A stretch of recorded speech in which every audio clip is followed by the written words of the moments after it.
Well, it's personal between me and you, and I'm going to do you some serious harm, you big stiff idiot.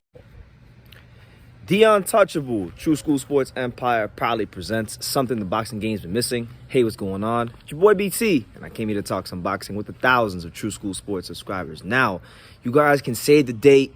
You can save the date because I know that there's no fight in boxing that people have been looking more forward to than this one. All right, Gervonta Davis finally gets out of witness protection, and he's now fighting Romero. Listen, man, I love this fight. May 28th, Showtime pay-per-view.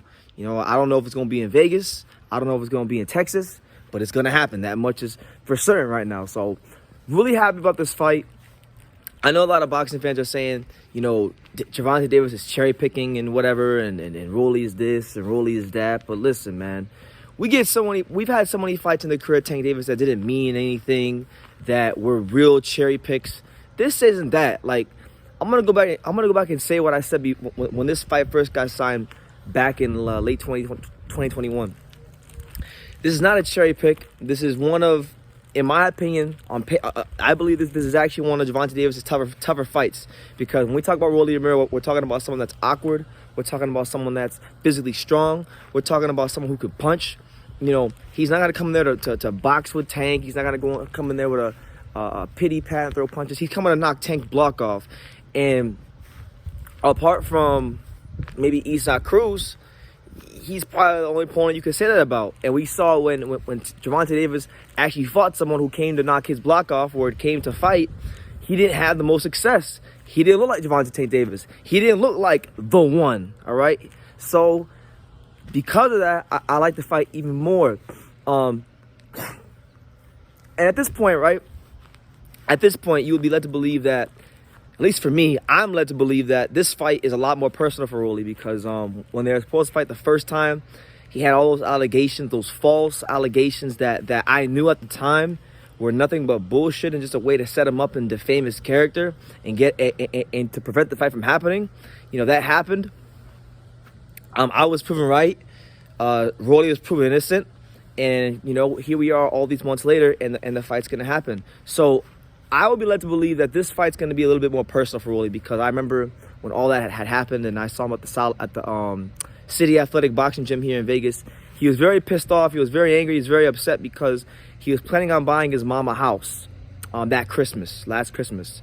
And because the Tank fight didn't happen, he was prevented from buying his mother a house. And now, look, I don't know about you guys, but if I wasn't be in a position to buy my mom or dad a house, and it got taken away from me because of the fact that, you know, there was false allegations that I knew weren't true, then I would be angry too, and I want to knock somebody's block off too. So this, I think, will give Rolly even more of a motivation to beat up on Tank, you know, and upset the world and shock the world, because right now, as it stands, Gervonta Tank Davis is one of the biggest ticket sellers in boxing. He is one of the biggest stars in boxing. Whether you love him, whether you hate him, you care about Tank Davis because he is one of the biggest stars in the sport.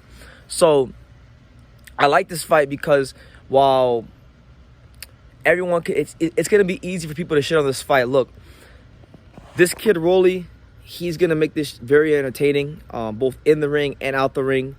There are so many times in boxing when we get fights where there's no sort of intensity from either fighters. There's no sort of, you know, animosity. And I'm not saying there's got to be animosity when you're fighting, but shit, it definitely helps promotion. It definitely helps the promotion when fighters don't like each other. So look, Tank fought Cruz's last fight. It was what it was. He's fighting with this fight. It is what it is. You know, hopefully, if he gets past Rolly, you're more than well within your rights to criticize Tank for cherry picking and being in witness protection and all that stuff. But until then, for this fight, ladies and gentlemen, please just shut up and just enjoy it, because, you know, however it plays out, however you think it's gonna play out, it's gonna be a fun promotion. It's gonna be a fun promotion. It's gonna be a fun time. So I like the fight. I don't necessarily think that Gervonta Davis is invincible. We saw Isaac Cruz come in as a late replacement and have a whole lot of success. I thought the fight was close. I thought, you know, Tank just barely squeaked it out. I had it 115, 113. So who's to say that a guy in Rolly who's longer than Cruz, more athletic than Cruz, and maybe even more physically strong than Cruz. Who's to say that he can't beat Tank? You know, I like Tank. I think Tank is a hell of a fighter, but I still think Rolly can fight too. And I think Rolly is actually better than he's shown because Rolly has a lot of athleticism. He can actually box. He just hasn't put it all together under the lights. Because you gotta remember, he's only like, what, 13 fights or whatever it is into his career. So take that into consideration. You know, fighters can look a certain way their entire career and then have that one night where they just put it all together. And, you know, we saw that recently with Jack Catterall. If you were to go back and watch all the Jack Catterall fights against like O'Hara Davies and Tyrone McKenna, you would have never thought he would have fought as well as he did against Josh Taylor. But he did. He put it all together on that one night. Unfortunately, he wasn't lucky to get the decision. It is what it is. But he showed he's a great example of that. So yeah, May 28th, I'm gonna be covering this fight, you know, on the channel, talking about it, getting people excited, because I'm excited about it. This is the fight that I initially wanted to see. This is the fight that before he fought Cruz, I thought was a tough fight for Tank. And when push comes to shove, when hell comes and the high water rises, we're gonna see if Gervonta Tank Davis can back up his words, and we're gonna see not just Tank. We're going to see if Rolly can back up his words, because he did a lot of talking and called him the Dwarf Slayer and had all kinds of memes and jokes, and haha, he's got to answer the bell just as well. So, yeah, man, May 28th, Showtime pay-per-view. Looking very forward to this one. Leave me your comments down below. It's on like popcorn. Leave your comments down below. Make sure you guys take the time to subscribe. And like I say in every single one of these videos, you can love me or you can hate me, but I'm just a kid from Daniel. So until next time, take care, guys. Thank you for watching another video on True School Sports, the home of boxing. If you made it this far, do me a favor and do yourself a damn favor. Hit that subscribe button and surely you will not be disappointed.